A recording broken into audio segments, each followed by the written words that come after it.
All right, so this is just a quick tutorial on how to adjust a chain on just about any dirt bike. This white one is a 2019 XC or 300 XC, excuse me, and the other one is a 2019 XCW, which is like a trail version of the XC.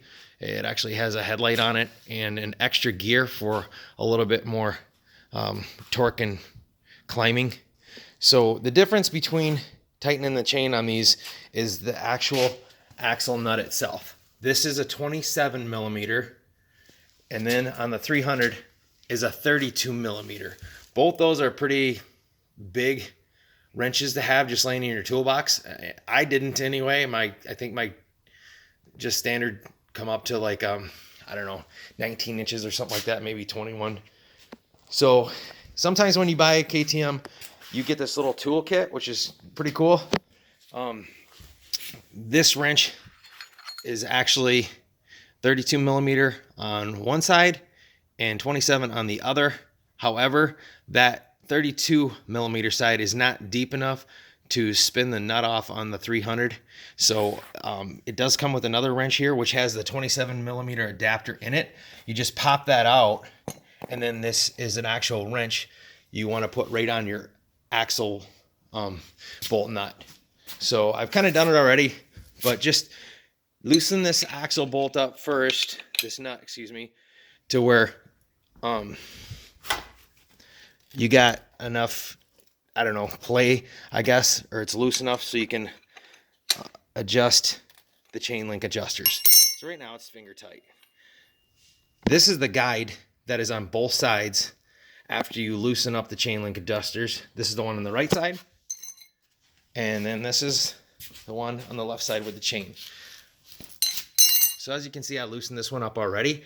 What you want to do is back this nut off on both sides, and then that is an actually 13 millimeter wrench, which I was saying comes with the kit.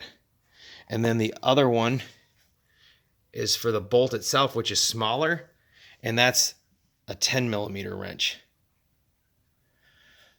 So after you get both of those loosened up, you'll want to tighten the bolt going that way. That will move this adjuster and the wheel itself, the axle, back. So what it'll do is it's tighten the chain up. In my case, the chain is just way too loose. I can get 3 fingers in here, which is way too much. You want like a 2-finger clearance to be tight, not loose like that. So that's equivalent to about a 1.5 inches of play. And as you can see, it's just way too much play in my chain. You can move it like sideways on both of them, actually on the 250 as well. So when you're done tightening it all up and you got that adjustment correct, if you don't have a chain brush, get some kind of brush, but this is actually pretty handy. So that goes right on there, and then you just spin the wheel forward or backwards. I have mine, off the ground right now, so I can do that. If you don't, however you do it, just keep your chain clean. A lot of guys or girls I see riding on the trails just have extremely dry chain, and it's just not a good habit to stay in where your chain is dry. It can actually break or cause excessive wear and stretch your chain out, as well as do damage to your sprocket, and those sprockets are pretty expensive. So anyway, this is what I use. It's just a spray lubricant that I got at the bike shop itself. If you don't have a bike shop or whatever near you, there should be that same kind of stuff at an auto parts store. So anyway, good luck. Have fun. That's how you tighten a chain up quick.